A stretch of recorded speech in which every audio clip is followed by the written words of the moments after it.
কয়টা ফাটলা? 4 রিয়াল। আর যে কফিল এটা বিক্রি করে দিছে, তো জানি না কয় মাস কাজ করতে পারি, তো দেখা যাক, আপনারা সব কিছু জানতে পারবেন।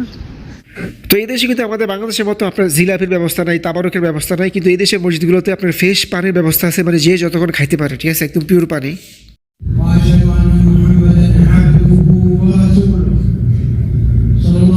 আসসালামু আলাইকুম প্রিয় দর্শক, আমি সৌদি আরব থেকে আমার নতুন ব্লগে আপনাদের সবাইকে স্বাগত। পেপুদের আজকে জুমার দিন, সবাইকে জুমা মোবারক।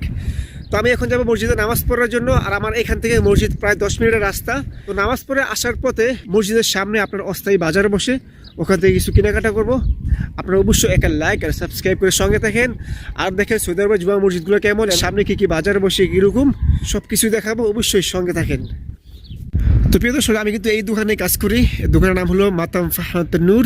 আমার বাসা হলো ওই সামনে, হ্যাঁ, মানে বাসা থেকে দোকান 5 মিনিটের দূরত্ব, আর দোকান থেকে মসজিদ 5 মিনিট, মানে বাসা থেকে মসজিদ 10 মিনিটের রাস্তা, ঠিক আছে, ওই সামনে মসজিদটা। এই মাতামে আমি হয়তো আর বেশি দিন কাজ করবো না, মাত্র 2-1 মাস। আমার যে কফিল এটা বিক্রি করে দিছে, তো জানি না কয় মাস কাজ করতে পারি, তো দেখা যাক, আপনারা সব কিছু জানতে পারবেন। দেখছেন এটিএম বুথ, মানে কোনো সিকিউরিটি নাই, কোনো কিছু নাই, এই দেশে কতটা নিরাপদ। তো প্রিয় বন্ধুরা, আমাদের বাংলাদেশে কিন্তু প্রত্যেক মহল্লায় মহল্লায় বর্তমানে জুমা মসজিদ, কিন্তু এই দেশে একটা গ্রামে একটা জুমা মসজিদ। হ্যাঁ, এমনি উক্তের মসজিদ আছে, প্রত্যেক মহল্লায় উক্তের মসজিদ আছে, কিন্তু মানে কয়েকটা মহল্লা মিলিয়া একটাই জুমা মসজিদ এদেশে, মানে পুরো গ্রামের মানুষ একটা মসজিদে আসে নামাজ পড়তে। তো এটা একটা আনন্দ যে সবাই মিলে, হ্যাঁ, হলুরভাবে সবাই মসজিদে নামাজ পড়তে আসে। আজকে তাপমাত্রা ভাই এত বেশি, মানে কি বলবো, মানে প্রায় 45 ডিগ্রি সেলসিয়াস আজকে তাপমাত্রা, প্রচুর গরম ভাই। ওরা গাড়ি দিয়ে আসে, মানে কি বললাম, মানে একটা গ্রামে একটা মসজিদ, জুমা মসজিদ, তো সবাই গাড়ি নিয়ে আসে। তো এখানে আমার এক বাংলাদেশি ভাই সবজি বিক্রি করতেছে, ওনার বাড়ি হলো বরিশাল। উনি প্রায় সময় এখানে সবজি বিক্রি করে, আর দেখেন সব পাকিস্তানি কাস্টমার, বেচা কিনা ভালোই হয়। একজনের কাজু বাদাম, আরেক বাঙালি আপনার ওই চার্জার, হেডফোন এগুলো বিক্রি করতেছে। তবে আগের চেয়ে দোকানপাট খুবই কম বসে, আগে রাস্তার এপার ওপার বসতো, এখন পুলিশের যন্ত্রণায় মানে দোকানপাট খুবই কম, সব কিছু চার্জার মাজার বিক্রি করতেছে। কি ভাই, কি কি এগুলা, ইয়া নাকি জিলাপি নাকি?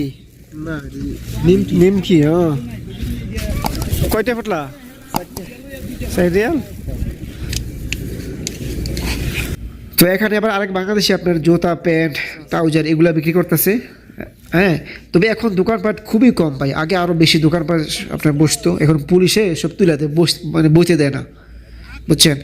তো যারা এগুলো বিক্রি করে মসজিদের সামনে, সব কিন্তু বাংলাদেশি, আমাদের বাংলাদেশি লোক। তো এখানে এই মুরব্বী চাচা বিক্রি করতেছে, মাশাল্লাহ, যাক ভালোই, মানে কাজের পাশাপাশি বিক্রি করে। তো আগে কিন্তু রাস্তার ওই পারও আপনার এরকম দোকানপাট, সবজি, মাছ অনেক কিছু বসতো, কিন্তু এখন খুবই কম দোকানপাট, মানে পুলিশে বসতে দেয় না, বুঝছেন। দেখেন আরেক বাংলাদেশি এখানে ডিম বিক্রি করতেছে, দেশি ডিম, মাশাল্লাহ, এই আর কি। তো এটা হলো মসজিদের সামনে দোকানপাটের অবস্থা। আর এই দেশে নামাজের পরে কিন্তু আপনার জিলাপি, তাবারকের ব্যবস্থা নাই, কিন্তু পানির ব্যবস্থা আছে। আপনার পানি যে যতক্ষণ খাইতে পারে, একদম আপনার মানে পিওর পানি, ফ্রেশ পানি, ঠিক আছে। তো এই দেশে জিলাপি নাই, কিন্তু পানি আছে। যদি মানে যেই রোদ ভাই, সবাই তো হাইটে আসে, বেশিরভাগ আমরা বিদেশি রাজনবীরা কিন্তু পানিগুলো খায়।